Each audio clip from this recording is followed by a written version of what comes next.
What is that?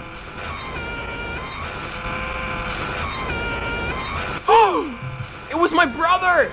So my brother and I came up with a super effective tactic. He'd carry a propane tank with him and run straight at our enemies to sacrifice himself for the greater good.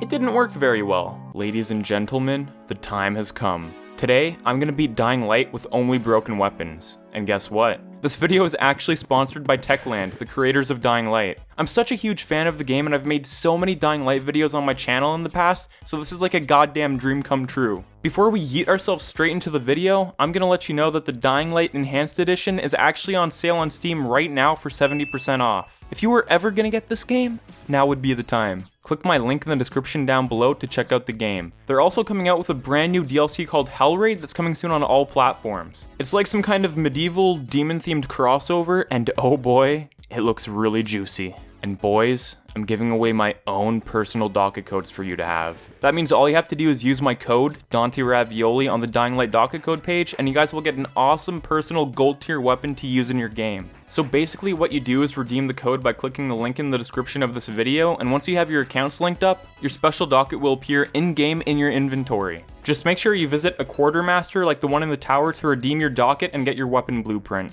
The Dying Light Enhanced Edition, that's 70% off right now, has gotten over 50 awards and nominations with more than 17 million players around the world.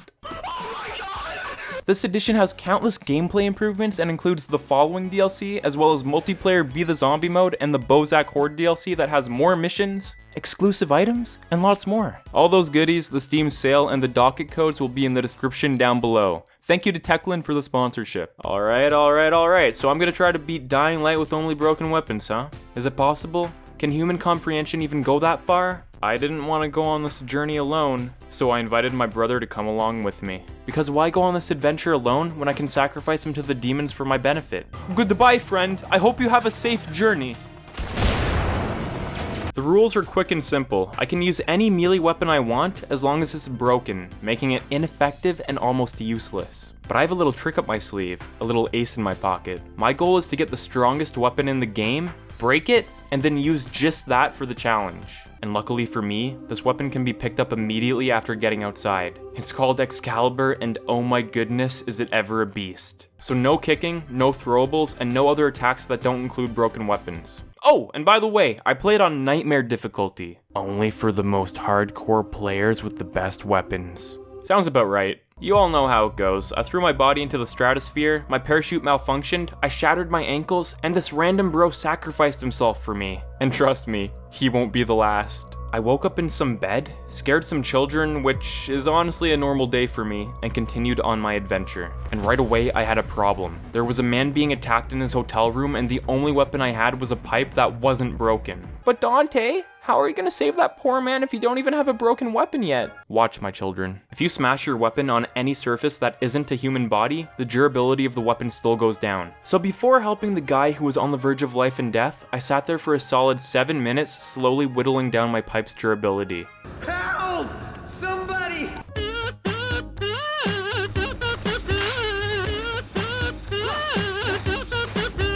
The moment that pipe was deemed ineffective, I sprung into action. I busted into that door, busted the zombie in a single hit, and saved that innocent man's life. He owed me a debt he knew he could never repay, and that terrified him. Because I'm Italian, I was obligated to let him know that he owed me money every month for the rest of his life, and that if he missed a single payment, he'd be paying me with broken kneecaps. God damn it! But enough of this damn hotel. It was time to go out into the beautiful world and make a name for myself. I immediately tried destroying a gang of zombies, and one thing was clear to me. Broken weapons are super ineffective. Dude, I might as well have been hitting the guy with a rubber duck toy. So I booked it to Zara's crib. He showed me his entire, anime collection, and then I played the most perfect game of hopscotch in my entire life. And here was the ultimate test. To unlock co-op and finally have my brother join the party, I needed to get by 2 zombies plus a runner. At this point, I didn't even know if broken weapons could defeat zombies. Sure, the first guy striked out on the first swing, but that was just a fluke.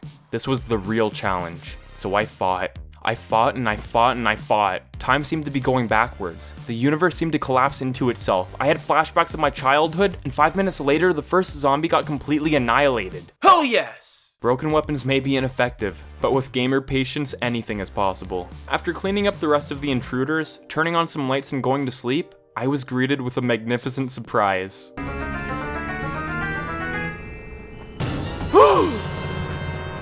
It was my twin brother Raul! A surprise to be sure, but a welcome one. As excited as Raul and I were for finding each other, we both realized we were going to need stronger weapons if we were going to get through this. So we went to the one place we knew wouldn't let us down. The Sword in the Stone, aka Excalibur. The moment we saw it, we started praising the gods for gifting us such a powerful piece of artillery. I start to cry. I'm trying to avoid any sort of contact with my eyes with this thing, but it's so bright and yellow.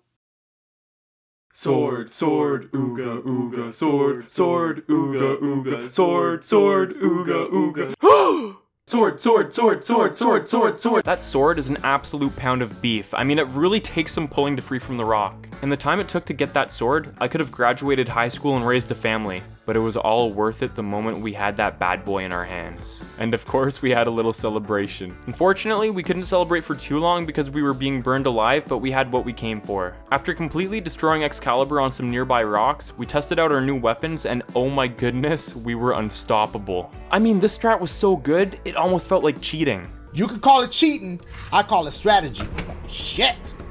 Even with Excalibur being completely broken, we were still able to team up on zombies to slam them into the afterlife. You don't understand how fun it was to team up on these guys like they were some poor innocent piñatas. But it was time to get serious. No more fun and games. We had just been informed that an airdrop was incoming and it was full of antizin. We tried stealing the first one from a couple of thugs, but they were indestructible. So alright, fair game. We went for the second one. It was absolutely stocked to the brim, and Raul and I were excited to bring this motherload of goodies to our people. Except, the GRE ordered us to destroy the contents of the case to spark an initiation with Rise, the baddest boy in the West. Right before Dom and I were about to escape, yes, his name is actually Dom, not Raul, we heard something. Jesus Christ! Clearly God wasn't gonna let us go without atoning for our sins. Well, at least I could always rely on my brother to have my back. We were terrified. Running for your life from scary demons really makes you reconsider your life choices. We decided the best option for us was to become fish and live under the sea. But after a while, it looked like the coast was clear and we realized we really needed to get out of there. These little cuties were grazing the hillside like adorable baby goats, and that's when my dumb, stupid brother decided to 1v1 a nearby demon. We ran for our damn lives and even split up, only to meet again 10 seconds later. Through all of the panic and action, I found myself lost at night, all alone, and had no idea where Dom was. It was the most terrifying moment of my life, and I was ready to just curl up into a ball on the ground and accept my fate. But then... What is that?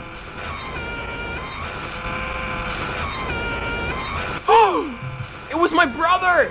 He was signaling to me where he was and...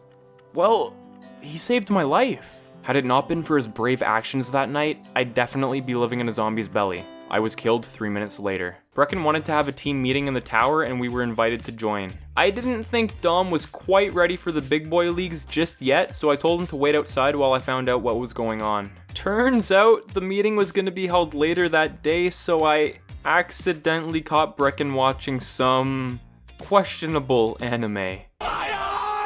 Intruder alert. He tried hiding his tracks, but the damage was already done. He was caught, and I'd never look at him the same again. We made it to Rice's garrison, had a little chat, and met with my love Kareem. Every single day that I don't get to see that angelic face is a depressing day indeed. That's when we decided it was time to speak to the GRE again. A horde of runners was after us, and they were relentless, attacking at the speed of lightning and refusing to let us speak on our walkie-talkies. At some point, we decided it wasn't worth it anymore and just jumped on over to the cutscene. That was clearly a mistake because the big tough guy over here thought he got the better of us and walked away like he owned the place. He was trying to assert his dominance over us. Don't worry, he didn't live long after that. Next was radio tower climbing time. The largest man in the country decided he really wanted to guard the tower from us for whatever reason, so we were forced to take him down. It was a long, grueling battle, but in the end, even with broken weapons, we were able to defeat that behemoth. life was feeling good. That is, until a small demon fell from the heavens and started spitting poison at us. I think it's pretty safe to say that my brother and I taught him a lesson. But enough with the zombies. We definitely proved that broken weapons were still effective against them. So how about humans? The first guy we decided to use as a human test subject was the crazy guy at the gas station. Did he deserve to get sneak attacked and totally pummeled until the life slowly drained out of him?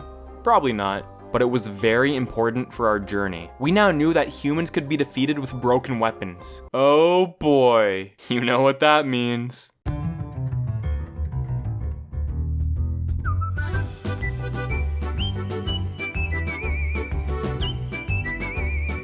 'Twas the night before Christmas, and all through the house, not a creature was stirring, not even a mouse. Oh, shit.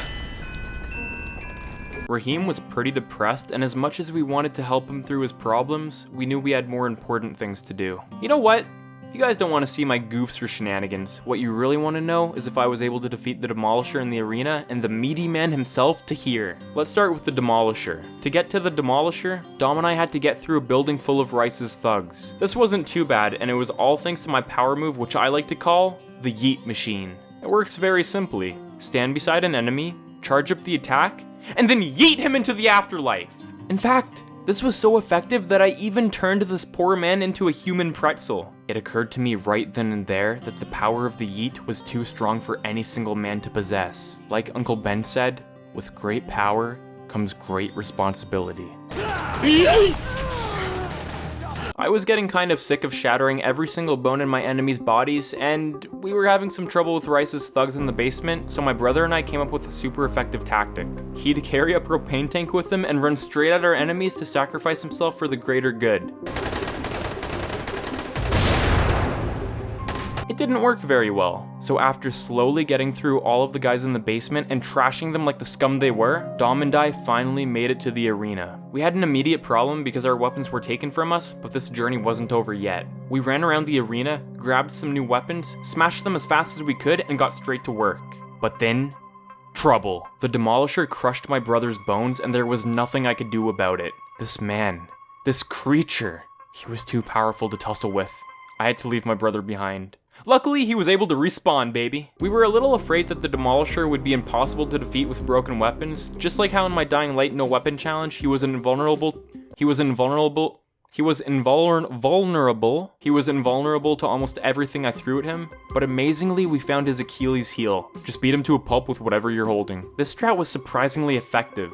Frig you on-screen text! I'm not kidding when I say that from start to finish, this beefy muscle cake was taken down in less than 2 minutes. So that just leaves us with Tahir, because after that the rest of the game is easy peasy. You know, usually this fight is really tricky. I mean, Tahir is a goddamn beast! He's agile like a leopard, strong like a gorilla, and graceful as a deer. But the thing is, we outnumbered him 2-1. Tahir might be a lot of things, but he's not God. So while Dominic distracted Tahir, I would come up behind him and smash him over the head when he wasn't looking. It wasn't honorable, but it got the job done. And like I always like to point out, look at that damage! This is literally the hardest difficulty in the game, and we're using broken weapons. Other than that, we climbed the tallest tower in all of Haran, and my brother tried testing out if he could fly, but let's just say, it didn't end very well. I desperately tried saving his life after that, but it was too late. You know, his knee bones were probably in his throat, so I didn't blame him for giving up. So yeah, the rest of the game is pretty self-explanatory. Climb tall tower, get chased by a horde of Schmeckle dwarfs, watch them fall from the heavens, watch some more Schmeckle dwarfs fall from the heavens,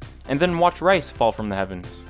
It's a lot of falling. Oh, also fall in love with Kareem before he passes away. That's the most important part. So can you beat Dying Light with only broken weapons? The answer to that is yes. I'm glad my brother could join me on this crazy adventure. Thank you, brother. If you guys enjoyed this video, subscribe to me because I make gaming videos every single week. And make sure to click that bell or else you pretty well aren't subscribed to me. Just make sure you click that bell. Don't forget about the links in the description for the Dying Light Steam sale and the free gold tier weapon dockets. Thank you again to Techland for sponsoring this video. You're all a bunch of mad lads. Thanks for watching. Check out my other Dying Light videos here, and I'll see you. Thick boys! And girls in my next video.